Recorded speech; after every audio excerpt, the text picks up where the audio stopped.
Ever since the Declaration of Human Rights, the Universal Declaration of Human Rights, was passed in Paris in 1948 on December the 10th, we have fostered the observance of this day not only in the United States, but throughout the world.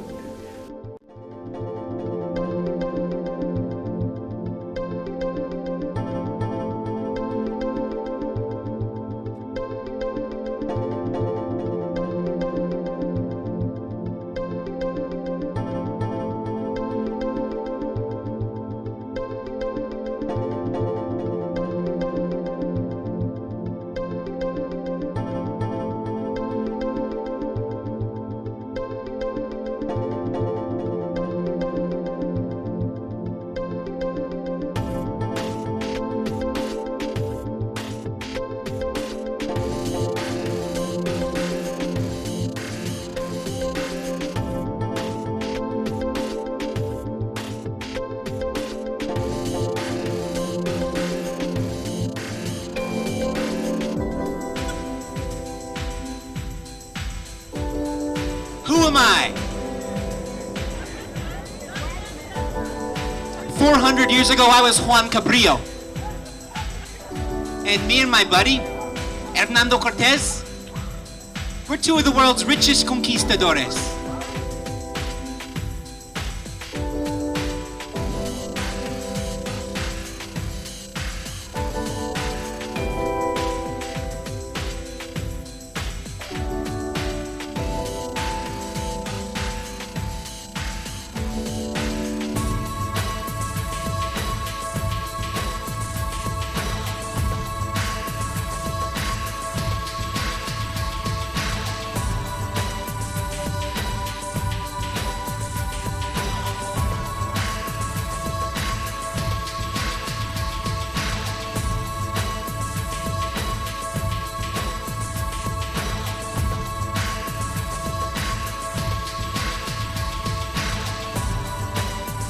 The U.S. pulled out of the Global Compact on Migration, which is a political declaration that's pledging to protect and uphold the rights of refugees and help them resettle.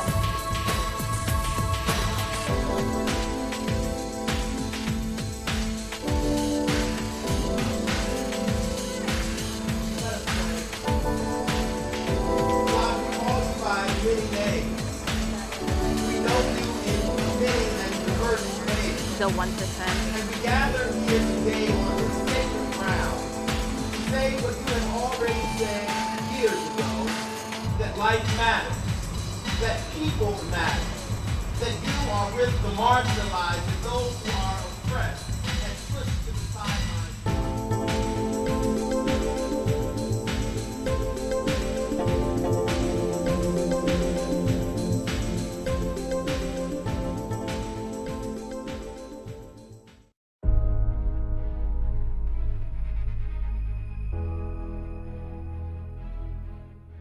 One of the demonstrable effects of all this disastrous change is the displacement of millions of humans across the globe.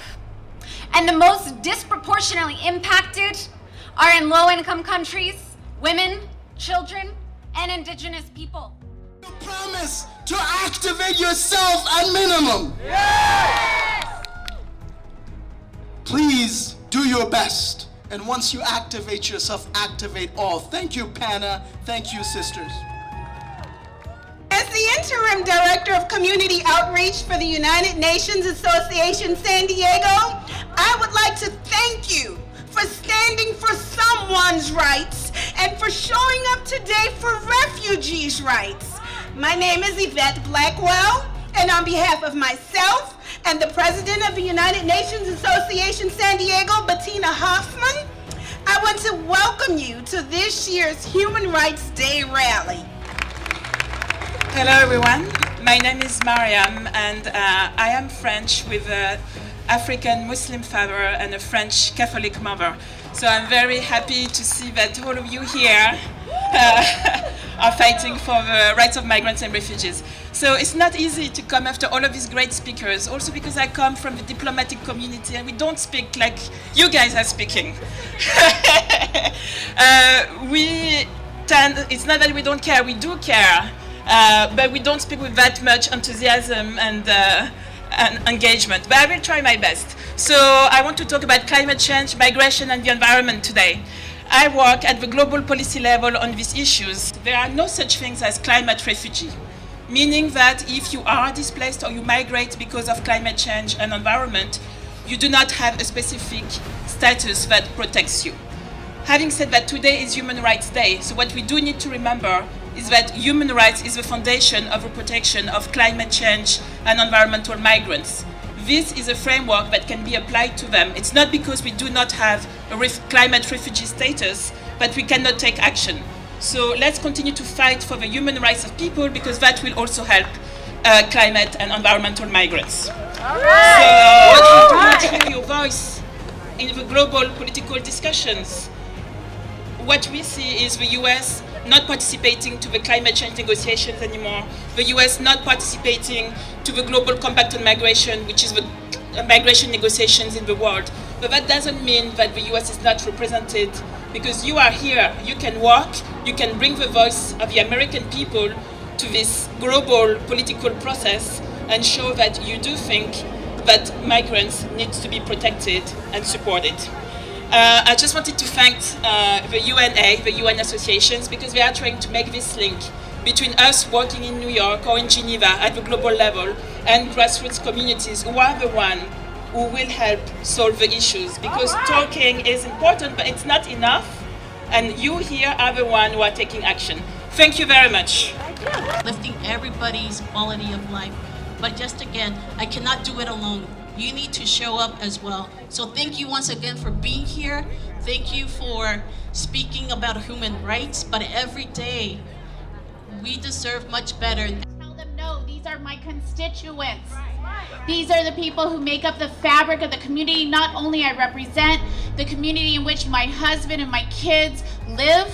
We're proud to live in the community of City Heights. There is nowhere in California or America more diverse, more beautiful, more loving than the community of City Heights, and that's because of the strong history of refugees who have come to that community and settled there. So I want to first of all thank you for creating such a welcoming, beautiful place in San Diego that I'm able to represent.